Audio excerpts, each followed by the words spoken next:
किसी गांव में एक बूढ़ा व्यक्ति अपने बेटे और बहू के साथ रहता था। परिवार सुखी और संपन्न था, किसी भी तरह की कोई परेशानी नहीं थी। बूढ़ा बाप, जो किसी समय अच्छा खासा नौजवान था, आज बुढ़ापे से हार गया था। चलते समय लड़खड़ाता था, लाठी की जरूरत पड़ने लगी। चेहरा झुर्रियों से भर चुका था, बस अपना जीवन किसी तरह व्यतीत कर रहा था।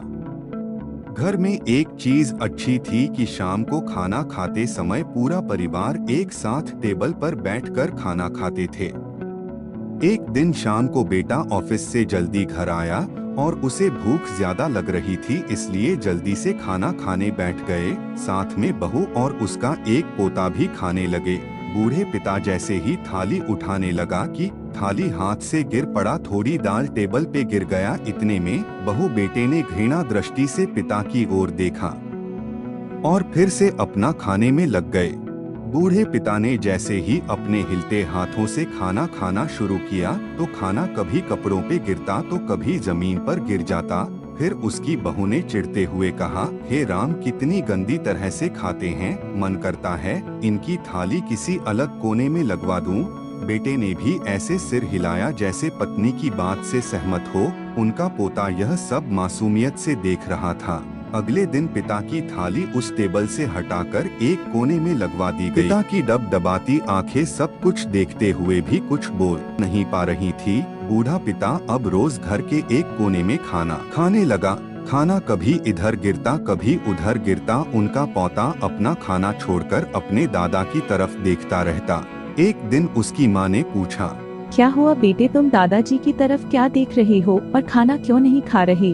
बच्चा बड़ी मासूमियत से बोला, माँ, मैं सीख रहा हूँ कि वृद्धों के साथ कैसा व्यवहार करना चाहिए। जब मैं बड़ा हो जाऊंगा और आप लोग बूढ़े हो जाओगे तो मैं भी आपको इसी तरह कोने में खाना खिलाया करूँगा। बच्चे के मुंह से ऐसा सुनते ही बेटे और बहू दोनों कांप उठे। शायद बच्चे की बात उनके मन में बैठ गई, क्योंकि बच्चे ने बड़ी मासूमियत के साथ एक बहुत बड़ा सबक अपने माता पिता को दिया।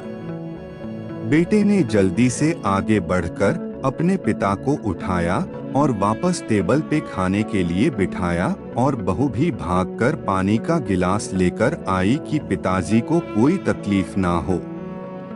इस कहानी से शिक्षा मिलती है कि माँ बाप इस दुनिया की सबसे बड़ी पूंजी हैं। आप समाज में कितनी भी इज्जत कमा लें या कितना भी धन इकट्ठा कर लें, लेकिन माँ बाप से बड़ा धन इस दुनिया में कोई नहीं है। उम्मीद करती हूँ कि ये कहानी आपको जरूर पसंद आई होगी। अगर वीडियो पसंद आए तो प्लीज हमारे YouTube चैनल को लाइक एंड सब्सक्राइब करें। धन्यवाद।